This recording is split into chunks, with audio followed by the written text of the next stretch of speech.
அன்பு உள்ளங்கள் அனைவருக்கும் வணக்கம். நாம் லாஸ்ட்டாக பார்த்த இந்த மண் பெண்ணுங்கிற கதையில் லக்ஷ்மி அவர்கள் அப்பப்போ யூஸ் பண்ண ஒரு மரம் கொன்றை மரம். எனக்கு அந்த மரம் என்னன்னு தெரியல, தெரிஞ்சுக்கணுன்னு ஆசையில் போய் தேடி பார்த்தேன். இதுதான் அந்த மரம். கண்டிப்பாக உங்கள் எல்லாருக்கும் தெரிஞ்சிருக்கும். தெரியாதவங்க இதை பார்த்துக்கோங்க. இப்போது பார்த்துட்ருக்க ஒரு புலியின் பசி இந்த கதையிலையும் வெறிச்சி மலர்ன்ற ஒரு மலரை குறிப்பிட்டிருக்காங்க. அந்த மலர் என்னென்னா நம்ம எல்லா வீட்லேயும் இருக்க இட்லி பூச்செடி தான் அது. சாப்பிட இப்போ அவசரமில்லை, பாரத் வரட்டும். உரிமை விட்டு வாகீசன் ஒரு பத்திரிகையை எடுத்துக்கொண்டு சோஃபாவில் சாய்ந்து கொண்டார். அந்த வீட்டு எஜமானி நாளான்னைக்கு காலையில் பிளேனில் வராங்களாம். அவங்க கிட்ட 2 கார் இருக்காம். ஒன்று வெள்ளை பென்ஸ், இன்னொன்று பியட். அம்மாவே சில சமயம் ஓட்டிக்கிட்டு போவாங்களாம். பாவம், போன வருஷம்தான் புருஷன் மாரடைப்பில் போயிட்டாராம். மனம் உடைஞ்சு போய் இங்கே மெட்ராஸ் பக்கம் வந்துட்டாங்களாம். ஏண்டா சங்கரா, நீ எப்போ சமைச்ச, எப்போ இந்த வம்பெல்லாம் சேகரிச்ச? உனக்கு ஏண்டா ஊர் வம்பெல்லாம்? ஒரே ஒரு சின்ன கேள்வி ஐயா, கோவிச்சிக்க கூடாது. இப்போது ஐயா பேப்பர் படிக்கிறீங்க, அதில் என்ன இருக்குது? உலக வம்பை சேகரித்து ஒட்டு மொத்தமாக போட்டிருக்காங்க. அதுக்கு ஊர் வம்புன்னு பேர். அண்டைய அசல் நடக்கிற காரியத்தை நாமே தெரிஞ்சிட்டா அதுக்கு ஊர் வம்புன்னு பேர். அப்படியா? எனக்கு விளக்கம் சொல்கிற அளவுக்கு பெரியவனாகிட்ட, அதட்டினார் அவர். ஸ்கூட்டர் சப்தத்தை கேட்டதும் பரிவுடன் வாசலுக்கு ஓடி கேட்டை திறந்து வைத்து கொண்டு டாக்டர் எஜமானை வரவேற்க தயாராக நின்றான் சங்கரன். ஒரு கணம் பரிவில் உள்ளம் கரைந்து போனார் அவர். வம்பு தும்புகளில் நீந்தினாலும் பையன் நன்றி விசுவாசத்துடன் பாசமும் பொறுப்புமாக பழகிறானே என்று எண்ணியபடி எழுந்து வாசலுக்கு வந்தார். வெள்ளை நிற ஆஸ்பத்திரி கோட்டுடன் ஸ்கூட்டரில் இருந்து இறங்கிய மகனை பெருமையோடு பார்த்தார். இப்படி பார்த்து பெருமைப்பட அக்கா மதுரவள்ளி இப்போது இல்லையே. மனதில் ஒரு உறுத்தல் ஏற்படத்தான் செய்தது. படுக்கையை நின்று எழுந்து உட்கார்ந்து கொண்டான் பாரத். லேசாக இருள் பிரிந்து வெளிச்சம் பரவி கொண்டு வந்த காலை வேளை. பூஜை அறையில் நின்று தாழம்பூ ஊதுபத்தியின் மனம் வீடு முழுவதும் சுழன்று கொண்டிருந்தது. ஜன்னல் திரையை விலக்கிவிட்டு அருகில் இருந்த மேஜை பக்கம் திரும்பிய போது பார்த்தான். அப்பா மறக்கவில்லை. அவனது பிறந்த நாளுக்கு வழக்கம் போல் தாம் வாங்கி அளிக்கும் பரிசுகளான புது சட்டை, வேட்டி இரண்டையும் ஒரு தட்டின் மீது வைத்திருந்தார். அத்துடன் அதிகாலையில் அவர் கோயிலுக்கு சென்று அர்ச்சனை செய்து கொண்டு வந்த குங்குமம், விபூதி, பிரசாத பொட்டலங்களும் இருந்தன. அப்பா வாகீசன் வெளியூரில் வேலை பார்த்து கொண்டிருக்கையில் சென்னை ஹாஸ்டலில் தங்கிதான் அவன் படித்து கொண்டிருந்தான். பிறந்த நாளுக்கு ஒரு தினம் முன்னதாகவே அப்பா தமது பரிசுகளை பார்சலாக மகனுக்கு அனுப்பி கூடவே ஒரு வாழ்த்து கார்டும் அனுப்பிவிடுவார். தட்டில் சட்டை மடிப்பிற்கு மேல் ஒரு வாழ்த்து கார்டும் காணப்பட்டது. மென்மையாக முருவளித்து கொண்டு எழுந்து சென்று அதை எடுத்து பிரித்தான். அன்புள்ள மகனுக்கு, தெய்வமாகிவிட்ட உன் அத்தை, அம்மா இருவரின் ஆசிகளுடன் அப்பாவின் அன்பும் வாழ்த்துக்களும். நெஞ்சை என்னவோ செய்தது. இன்னமும் குழந்தையாக எண்ணிக்கொண்டு அவனது பிறந்த நாளை வழக்கம் போல் கொண்டாட விழுகின்ற அவரது அன்பை எண்ணி கண்கள் கனத்தன. அத்தை மதுரவள்ளியின் அரவணைப்பிலும் கட்டுப்பாட்டிலும் வளர்க்கப்பட்டான் அவன். பிறந்த நாள் அதுவுமா? இன்னமும் படுக்கையிலே கிடப்பதா? சற்றென்று குளியல் அறைக்குள் புகுந்து கொண்டான். ஸ்நானம் செய்து தலையை துவட்டி முடியை வாரிக்கொண்டு மூளை ஓரத்தில் குங்குமம் தடவி மடித்து தட்டில் அப்பா தயாராக வைத்திருந்த புது வேட்டியை எடுத்துக்கொண்டான். சட்டையில் இருந்த குண்டூசிகளை எடுத்து சட்டையையும் அப்பா அவனுக்கு உடுத்த தயாராகத்தான் மடித்து வைத்திருந்தார். என்ன ஒரு சிறிய காரியமானாலும் மகனுக்கு பார்த்து கவனித்து ஒழுங்காக செய்து வைப்பதில் அவருக்கு நிகர் அவரேதான். சட்டையையும் அணிந்து கொண்டான். பிரசாத பொட்டலத்தை பிரித்து திருநீற்றை எடுத்து நெற்றியில் பூசிக்கொண்டான். பூஜைக்கு பின்னர் வாகீசன் தமது அறையில் சங்கரன் மலர் மாலைகளால் அலங்கரித்திருந்த அந்த படங்களை பார்த்த வண்ணம் சிந்தனையோடு நின்று கொண்டிருந்தார். பின்னால் மெல்லிய காலடி ஓசை கேட்டதும் திரும்பினார். அப்பா, பிறந்தநாள் பரிசுகளுக்கு என் நன்றி. இன்னமும் நான் பச்சை குழந்தைன்னு உங்கள் நினப்பு. இன்னையோடு எனக்கு 26 வயசு முடிஞ்சிட்டது, தெரியுமில்லையா? சிரித்து கொண்டே கேட்டான். சற்றென்று குனிந்து அவரது பாதங்களை தொட்டு கும்பிட்டான். மெய்சிலிர்த்து போனார் வாகீசன். நிமிர்ந்து நின்ற அவனது தோள்களை பரிவுடன் அழுத்தமாக பிடித்து கொண்டார். சின்ன வயசில் மார்போடு அவனை அணைத்து கொண்டு கன்னங்களில் முத்தம் மாறி பொழிந்தது போல் இன்னும் அவனை அணைத்து முத்தமிடத்தான் மனம் துடித்தது. தோளுக்கு மேல் வளர்ந்து நிற்கிறான் பிள்ளை. அவருக்கு வெட்கமாக இருந்தது. எனக்கு எப்பவும் நீ குழந்தை, மறக்காதே. பேச முடியாது பொங்கிய உணர்வுகளுடன் திணறினார். கண்கள் பனித்தன. சற்றென்று விலகி அப்பால் திரும்பிக் கொண்டார். அவன் பார்க்காத போது மூக்கை துண்டால் ஒற்றி கொண்டார். பசியுடன் கதறிய பச்சை குழந்தையை வாரி அணைத்து கொண்டு செய்வதென்ன என்று அறியாது குழப்பமும் துயரமுமாக கூடத்திலே முன்னும் பின்னும் உலவிய அந்த கசப்பான நினைவு நெஞ்சை அழுத்தியது. எனக்கு எதுக்கு நன்றி? வளர்த்து உன்னை ஆளாக்கினாலே அத்தை மதுரவள்ளி, அவளுக்குத்தான் நீ கடமைப்பட்டவன். இப்போ இருந்தா பூரிச்சு போயிருப்பா. தழுதழுத்தார். என்னை பெத்த இந்த தாய், வளர்த்த இந்த அத்தை 2 பேருமே உயிரோடு இல்லாவிட்டாலும் என் மதிப்புக்கும் நன்றிக்கும் என்றும் உரியவங்க. ஒப்புக்கிறேன். ஆனால் அப்பா, என்னை ஆளாக்க நீங்க செஞ்சிருக்க தியாகத்தை நினைச்சா என் மனசு உருகி போகுது. முகம் சிவந்து போனார் வாகீசன். படபடவென்று துடித்து கொண்டது. என் கடமையை செஞ்சேன், அவ்வளவுதான். இல்லையப்பா, அளவுக்கு மீறி செஞ்சிருக்கீங்க. எத்தனையோ தடவைகள் உங்களை பற்றி நான் நினச்சி பார்க்கிறேன். இதுவரை உங்ககிட்ட சொன்னதில்லை. இப்போ சொல்கிறேன். உங்கள் வாழ்க்கையை நீங்கள் பாழடிச்சுக்கிட்டு எனக்காக மட்டும் வாழ்ந்திருக்கீங்க. அதை நினச்சி சில சமயம் நான் வருத்தப்படுறேன். ஏன் வருத்தப்படணும்? சின்ன வயசில் என் அம்மாவை இழந்துட்டீங்க. அதுக்கப்புறம் மறுமணம் செஞ்சுக்காம தனிமையிலேயே வாழ்ந்துட்டீங்க.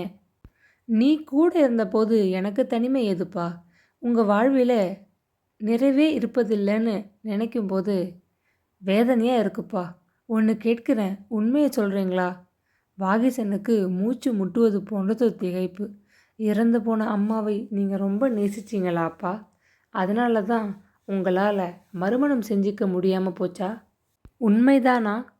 அப்படியே வச்சுக்கோயேன். அப்படி ஒரு பெண்ணின் நினைவுக்காக ஆண் வாழ்கிறது தப்பா? இல்லை.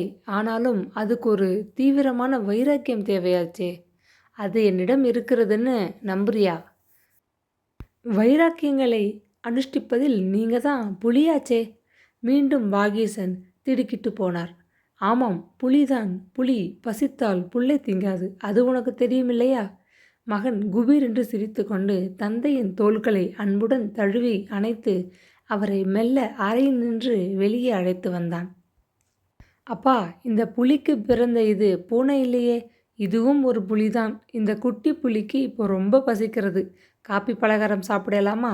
கேலியாக கேட்டுக்கொண்டே அவருடன் சாப்பிட உட்கார்ந்தான். அதற்கு பின் அவர் மகனுடன் அதிகமாக பேசவில்லை. அவரது சிந்தனைகள் எங்கெங்கேயோ அலைமோதின. பாயாசம் வச்சிருக்கேன், இனிக்குதா? சங்கரன் குரல் அவரை எழுப்பியது. பாயாசமா? கஞ்சி போல இருக்கு. முகத்தை சுளித்து கொண்டே கிண்ணத்தில் இருந்ததை மெல்ல பருகினார். ரொம்ப சர்க்கரை உபயோகிக்கக்கூடாதுன்னு டாக்டர் ஐயா உத்தரவு. அவரை கேட்டுக்குங்க, பதிலளித்துவிட்டு சங்கரன் உள்ளே மறைந்து விட்டான். காப்பி பலகாரத்திற்கு பின்னர் அவசரமாக உடுத்தி கொண்டு மருத்துவமனைக்கு புறப்பட்டு விட்டான் பாரத். கிணற்றடியில் பாத்திரங்களை துலக்கி கொண்டிருந்த வேலைக்காரியிடம் வம்பு பேச சங்கரன் தோற்றத்துக்கு ஓடிவிட்டான். காலை அலுவலகத்திற்கு கிளம்ப அவருக்கு நேரம் அதிகம் இருந்தது. சங்கரன் கட்டி கொடுத்த டிஃபன் பொட்டலத்தை பிளாஸ்டிக் டப்பாவுக்குள் வைத்து மூடி பத்திரமாக தனது பிரீஃப் கேஸில் வைத்து கொண்டார். முன்னறையில் சோஃபாவில் சாய்ந்தபடி காலை பத்திரிகையை பிரித்து புரட்டிய போது தொலைபேசி கிணுகிணுத்தது. எழுந்து சென்று எடுத்தார். ஹலோ என்று அவர் கூறி முடிப்பதற்குள் ஒரு இளம் பெண்ணின் பரபரத்த இனிய குரல். Happy birthday to you Bharat. நான் மறந்துட்டேன்னு நினச்சிங்களா? சலங்கை குலுங்கியது போன்ற மென்மையான சிரிப்புடன் கேட்டது. தேங்க்யூ. அடிக்குரலில் முணுமுணுத்துவிட்டு ஃபோனை சற்றென்று வைத்து விட்டார். அவரது குரலையும் பாரத்தின் குரலையும் அடிக்கடி தவறாக புரிந்து கொண்டவர்கள் உண்டு. குரல் அப்படியே இருக்கே, ஆச்சரியப்படுகிறவர்களும் உண்டு. அப்பனுடைய குரல் போல் மகனுடைய குரல் இருப்பதில் அதிசயம் என்ன? ஆமாம், அவர் உங்களைப் போலவே சாயலில் கூட இருக்கிறாரே. உங்கள் மனைவியின் சாயல் துளி கூட இல்லையே. வீட்டுக்கு வந்த உறவுக்கார சிறுவன் ஒருவன் ஒரு சமயம் அந்த புகைப்படத்தை பார்த்துவிட்டு அதிசயமாக கேட்டபோது அவர் மனம் பதைபதைத்து போனார். அந்த நினைவு இப்போது ச்சே என்று உதறிவிட்டு முன்னறியில் உலாவினார். பையனுக்கு 26 வயதாகிவிட்டது. அவனை இன்னமும் குழந்தை என்று எண்ணிக்கொண்டிருப்பது எத்தனை தவறு! யார் அந்த பெண்? அத்தனை உரிமையுடன் பாரத் என்று தொட்டிலிட்டு பெயர் வைத்தது போல கூப்பிடுகிறாளே. காதலிக்கும் போதும் பின் கணவனான போதும் பெயரை சொல்லி கூப்பிடுவதும் நீ வா போ என்று உரிமையில் பேசிக்கொள்வதும் இந்த காலத்து இளைஞர் சமுதாயத்தில் ஒரு நாகரிகமாக இருக்கிறதே. பாரத்தை யாரோ ஒரு இளம் பெண் பெயரிட்டு மிகவும் பழகிய தோரணையில் கூப்பிடுகிறாள். குரலில்தான் எத்தனை உரிமை, மகிழ்ச்சி. அப்படியென்றால் பாரத் இதை பற்றி அவரிடம் எதுவும் சொல்லவில்லையே. தன் காதலை பற்றி அப்பாவிடம் சொல்லாமல் மூடி மறைக்கிறானா? அவர் அவனிடமே இருந்து எத்தனை பெரிய விஷயத்தை மூடி மறைத்திருக்கிறார். உண்மை தெரிந்து அவன் கேட்டுவிட்டால் என்ன பதில் சொல்லப் போகிறார்? உடம்பு முழுவதும் நடுங்குவது போன்ற உணர்வுகள். நாற்காலியின் கையை பிடித்து கொண்டு நின்றார். உள்ளே இருந்து ஓடி வந்தான் சங்கரன். உங்கள் உடம்புக்கு என்ன? இரத்த அழுத்தத்துக்கு டாக்டர் கொடுத்த மாத்திரையை காலையில் சாப்பிட்டீங்களா, மறந்துட்டீங்களா? தலையை சுத்துது. உட்காருங்க. அன்புடன் அவரை பிடித்து ஆசனத்தில் உட்கார வைத்தான். விரைந்து சென்று மருந்து பாட்டிலும் ஒரு டம்ளர் தண்ணீரும் கொண்டு வந்து அருகில் வைத்தான். அதிக பிரசங்கித்தான் சங்கரன். ஆனாலும் எத்தனை அன்பான வேலைக்காரன். பாரதியார் சொன்னது போல எங்கிருந்தோ வந்தவன் எத்தனை ஆசையுடன் அன்புடன் அவரிடம் பழகுகிறான். கபடமற்ற பையன். மருந்து பாட்டிலை தாழ்த்தி கொண்டு உள்ளங்கையில் உருண்ட மாத்திரைகளில் ஒன்றை எடுத்து வாயில் போட்டு பாட்டிலை மூடினார். தண்ணீரை குடித்துவிட்டு எழுந்தார். மயக்கம், கிறுகிறுப்பு ஒன்றுமில்லை. நீ நீ சும்மா அலட்டிக்க வேண்டாம், வேலையை பார். செல்லமாக கடிந்து கொண்டார். பிறந்த நாளுக்கு சின்னையாவுக்கு ஒரு பரிசு வாங்கி தர சொன்னேனே, மறந்துட்டீங்களா? நாய்க்குட்டி போகட்டும். வந்து வந்து என்னடா முறைத்தார் வாகீசன். சொன்னால் கோவிச்சிக்க மாட்டீங்களே. சொல்கிறேன். டாக்டர் ஐயா இப்போ சின்ன பிள்ளை இல்லைங்க, பிரபலமாகிட்டு வர சர்ஜன். நோயாளிகளுடைய உசுரை காப்பாற்ற தெரிஞ்சவருக்கு தன் உணர்வுகளை காப்பாற்றிக்க தெரியாமலா போகும்? சினிமா டயலாக் காடா பேசுகிற ராஸ்கல், சுற்றி வளைக்காத. 10 நாளைக்கு முன்னே அவருடைய ஸ்கூட்டரின் பின்னாலே ஒரு அழகான பெண்ணை பார்த்தேன்.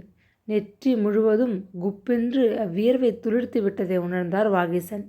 ஏன் இப்படி நெஞ்சு படபடக்கிறது? மூச்சு தடுமாறுகிறதே. இப்போ என்ன நடந்துட்டது? இப்படி ஒரு கிளி. அந்த பெண்ணை கட்டிக்கொள்ள அவர் பிரியப்படுகிறார் போலிருக்கு. அந்த பெண் மேலே அவருக்கு ஒரு இது. வர வர கெட்டு போயிட்ட. நீ ரொம்ப சினிமா பார்க்குற. எனக்கு கோபம் வந்ததுன்னா நொறுக்கி தள்ளிடுவேன். போடா அப்பால. எரிந்து விழுந்து கொண்டே பிரீஃப் கேஸை தூக்கி கொண்டு கிளம்பினார் வாகீசன். ஓடிச் சென்று வாயில் கதவை திறந்து பணிவுடன் அவருக்கு வழிவிட்டான் சங்கரன். பஸ் பயணத்தின் போது இதே நினைப்புதான். பாரத் யாரோ ஒரு பெண்ணை காதலிக்கிறான். அப்பாவிடம் துணிவாக சொல்லியிருக்கலாம். சொன்னால் அவர் குறுக்கேவா நிற்கப் போகிறார்? மனப்பூர்வமாக ஒப்புதல் கொடுத்து விடப் போகிறார்.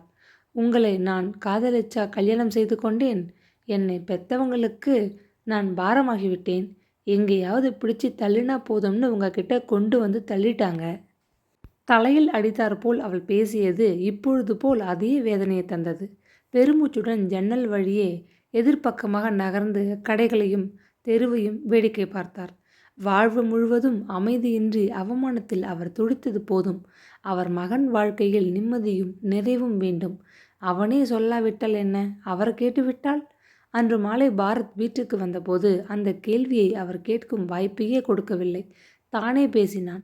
அப்பா, அன்போடு அழைத்தபடி முன்னருகில் அவருக்கு எதிரே ஒரு நாற்காலியில் வந்து உட்கார்ந்து கொண்டு சுற்றுமுற்றும் பார்த்தான். நான் கல்யாணம் செய்து கொள்ள விரும்புகிறேன். சொல்லி முடிப்பதற்குள் அவன் முகம் இரத்தமாக சிவந்து போயிற்று. யாரை? இன்னைக்கு காத்தால உன்னை போனில் கூப்பிட்டாலே அந்த பெண்ணைத்தானே? சில நாட்களுக்கு முன் ஸ்கூட்டரில் பின்னாலே உட்கார்ந்திருந்தாளே அவள்தானே? சிரித்தார் வாகீசன். அப்பாவின் முகத்தை நிமிர்ந்து பார்க்க கூட அவனுக்கு வெட்கமாக இருந்தது. உங்களுக்கு தெரியுமா அப்பா? எப்படி தெரிஞ்சது? எப்படியோ தெரிஞ்சது. அதை விட்டு தள்ளு. பெண் யார்? என்னன்னு சொன்னாக்கா தேவலை. பெண் நம்மை போல ஒரு சாதாரண குடும்பத்தை சேர்ந்தவள். குடும்பத்தில் கடைசி பெண். டாக்டருக்கு படித்து ஹவுஸ் சர்ஜன் பயிற்சி முடிந்ததும் போன வருஷம்தான் நான் வேலை பார்க்குற மருத்துவமனையில் வேலைக்கு சேர்ந்திருக்கிறாள். படிச்சிருந்தும் அடக்கமான பெண். அதனால்தானே என்னவோ எனக்கு அவளை ரொம்ப பிடிச்சிட்டது. கொஞ்ச காலமாக நாங்கள் ரொம்ப நெருங்கி பழகிவிட்டு வர்றோம். கல்யாணம் செய்து கொள்வதாக வாக்கு கொடுத்திருக்கேன். நீங்கள் ஒப்புதல் கொடுத்து ஆசை வழங்கணும். அவளை நான் ரொம்ப விரும்புகிறேன். அவள் பேர் பிரியா ப்ரேயருக்கேற்ப நோயாளிகிட்டேயும் மற்றவங்க கிட்டேயும் ரொம்ப அன்பாக இனிமையாக பழகுகிறாள். பார்த்தா உங்களுக்கும் பிடிச்சிடும். அம்மாவைப் போல அவளுக்கு அழகான நீண்ட கண்கள், சுருண்ட கூந்தல். உனக்கு பிடிச்சிருக்கு, கல்யாணம் பண்ணிக்க ஒப்புக்கொண்டிருக்க. இதுக்கு மேலே நான் மறுக்க முடியுமா? கொட்டுவாயில் கொண்டு வந்து விஷயத்தை வச்சிட்ட. இனி? அவர் உரத்து சிரித்தார். அவரையும் அறியாது கண்கள் அரைச்சுவரிலே தொங்கிய மனைவி விசாலியின் படத்தை பார்த்தன. பெண்ணை நான் பார்த்து ஆசி கூற விரும்புகிறேன். சீக்கிரம் அதுக்கு ஏற்பாடு பண்ணு. எழுந்து தோட்டத்துக்குள் சென்று விட்டார். தேங்க்யூ அப்பா, மகன் மகிழ்ச்சி நிறைந்த குரலில் கூவியது அவருக்கு கேட்டது. கேட்காதது போல் அவர் தோட்டத்தை சுற்றி வளைய வந்து கொண்டிருந்தார். அம்மா என்று மகன் குறிப்பிடும் போதெல்லாம் ஏற்படுகிற உள்ள பதட்டத்தை கட்டுப்படுத்த அவருக்கு சில நிமிடங்கள் ஆகின்றனவே. இன்னுமா அந்த நிகழ்ச்சியின் பாதிப்பு அவரை ஆட்டி படைக்க வேண்டும்? 2 தினங்களுக்கு பின்னர் அவர் அலுவலகத்தில் நின்று வந்ததும் தேநீர் அருந்தி உடைகளை மாற்றிக்கொண்டு ஓய்வாக வராந்தாவில் உட்கார்ந்திருந்த போது மகன் ஸ்கூட்டரில் வேகமாக வீட்டை நோக்கி தெருவுக்குள் வருவதை கண்டார். சற்று தொலைவிலேயே பார்த்து விட்டார். அவன் பின்னால் பச்சை நிற புடவையின் தலைப்பு காற்றில் பறந்து கொண்டிருந்தது. கேட்டை திறந்து கொண்டு அவன் பின்னால் நுழைந்த அந்த பெண்ணை உற்று பார்த்தார். உயர ஒடிய கோதுமை நிறத்திலே பளிச்சென்று காணப்பட்டாள். சுருண்ட முடியை அவள் வாரி உயரமாக கொண்டை போட்டு கொண்டிருந்தாள். பச்சை வண்ண நூல் சேலையில் பச்சை கிளி போலத்தான் கண்ணுக்கு அழகாக இருந்தாள். குணம்? அவர் கல்யாணத்துக்கு முன் பெண்ணை பார்க்க பெண் வீட்டார் அழைத்தபோது நீல வண்ண சேலையிலே மயில் போல ஒயிலாகத்தான் அவள் தென்பட்டாள். கூரான மூக்கும் சின்ன வாயும் வண்டு போல் துருதுருத்த கண்களையும் கண்டு மயங்கி ஒத்து கொண்டு விட்டார். அப்படி ஒரு அசம்பாவிதம் மகன் வாழ்க்கையில் நேர்ந்துவிடக்கூடாது. பொறுத்து கொஞ்ச காலமாக பார்த்து பேசிய பெண். காதலித்தவளை கல்யாணம் செய்து கொள்ளப் போகிறான். அவர் பெரியவர்களாக பார்த்து பேசி முடித்த வரனை ஒரே தடவை பார்த்து தலையாட்டிவிட்டு கல்யாணம் செய்து கொண்டதில் விபரீதம். ஆமாம், காதலித்து கல்யாணம் செய்து கொண்டவர்கள் எல்லோருமே சந்தோஷமாக நிறைவுடன் வாழ்கிறார்களா? பெரியவர்களாக பார்த்து நிச்சயித்த வரன்களை மணந்து கொண்டு வாழ்க்கையை துவங்கும் எல்லோர் வாழ்விலும் அவருடையதை போன்ற அவலமாகிவிட்டது. முக்கால்வாசி கல்யாணம் பெரியவர்கள் பார்த்து நிச்சயித்து நடத்தியவைதானே. காதல் கல்யாணமாக இருந்தால் என்ன, பெரியவங்க பார்த்து தீர்மானித்து செய்து வைத்த திருமணமாக இருந்தால் என்ன? மொத்தத்தில் கல்யாணம் என்பதே ஒரு பெரும் பந்தயம். பலருக்கு பெரும் வெற்றி, ஒரு சிலருக்கு தோல்வி. பாரத்துக்கு இந்த கல்யாணம் வெற்றியையே கொடுக்கட்டும். முருகா, உன் கருணையை இந்த குழந்தைகள் மேல் காட்டு. தனக்குள்ளே பிரார்த்தித்தபடி எழுந்தார். அப்பா, இவள்தான் டாக்டர் பிரியா. அவளை வாகிசனுக்கு அறிமுகம் செய்து வைத்தான் பாரத். சற்றென்று அவர் முன் வந்து குனிந்து அழகாக அவர் பாதத்திலே விழுந்து கும்பிட்டாள் பிரியா. வாகிசனுக்கு மகிழ்ச்சி கட்டுக்கொள்ளவில்லை. மகராசே இருமா வாழ்த்தினார். அவர் தேடி பொறுக்கினாலும் கிடைக்க முடியாத ஒரு வரன் மகனே தேர்ந்தெடுத்து கொண்டிருக்கிறான். அவருக்கு தமது வருங்கால மருமகளை பார்த்த அளவிலேயே பிடித்துவிட்டது. சங்கரா கூப்பிடும் முன் அந்த சுட்டி பயல் வந்தான். காபி டிஃபன் எல்லாம் ரெடியாக வச்சிருக்கேன் ஐயா, மகிழ்ச்சியுடன் குரல் கொடுத்தான்.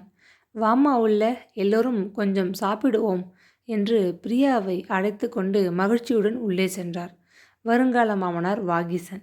பாரத்தோடைய அம்மா யாருன்னு தெரிஞ்சுக்கலாம், காத்துருங்க.